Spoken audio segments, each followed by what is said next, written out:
Assalamu alaikum. Ni ce Maryam Ahmad da aka sa Hafsat tuge aka sa na yaɗa ta. Ni kuɗi ne aka bani. Dan Allah dan Annabi ban san abin za a yarwaɗa shi ba haka duniya ta gani. Dan Allah dan Annabi ta yafe mani. Aisha ce ta sani dan Allah dan Annabi a yafe mani. A yafe dan Allah mutane ku taimake ni da roƙonta ta yafe mani. Na cuci yarinya na sa an baza ta a duniya don Allah don Annabi ta yafe min ta yi haƙuri ta yafe mani.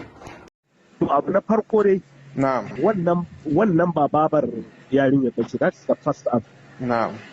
Ba ta da relationship da yarinyar nan na nesa ko na kusa.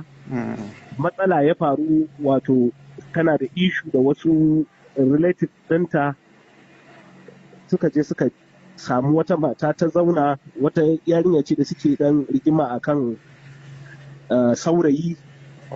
Ita yarinya sai ta biya wata mata a Zaria.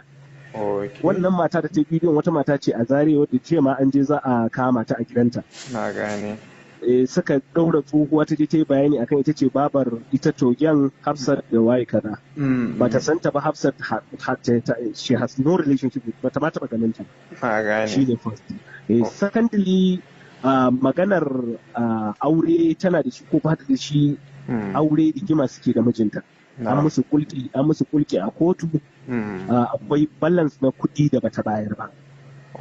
Legally bai kamata ta zo ta shiga entertainment business ba sai ta ƙarasa biyan wancan kuɗin. Idan na fuskanta kotu ta raba auren kenan. Ta raba auren, ta ɗora mata kuɗi da za ta biya mijin. Kamar nawa ne ta ɗora mata? Ina jin shi mijin ya ce 500,000 aka ɗaura.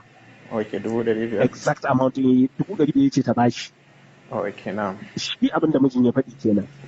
So it happens, sai ta zo ta fara entertainment business, sai wa'annan ƙawayen nata da suka yi faɗa akan saurayin sai suka yi farin back to mijin, sun san kes ɗin dama, sai suke faɗa mishi ya zai bata ta fara fim ba ta biya shi kuɗinsa ba.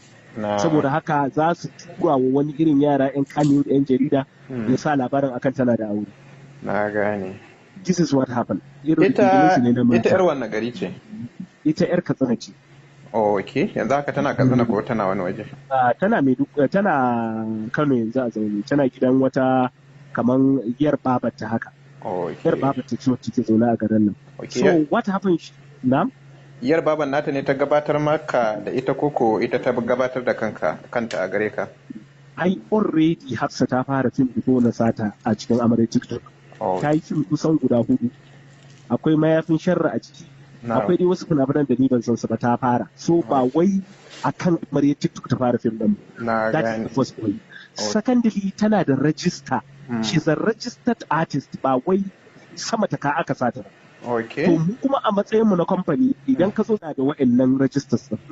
So ni a matsayina na producer da zan yi producing film, in mace ta zo min da wa'annan abubuwan, ya tabbatar min da shi clean, ba ta da wani issue, tun da kungiya sun santa kuma har tana da register kungiya.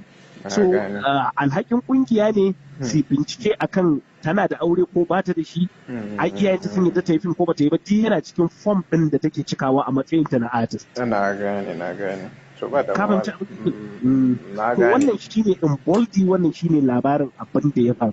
Ok, to ba damuwa, insha Allah za mu iya bakin kokarin mu. To mun gode sosai. To ba mu gode.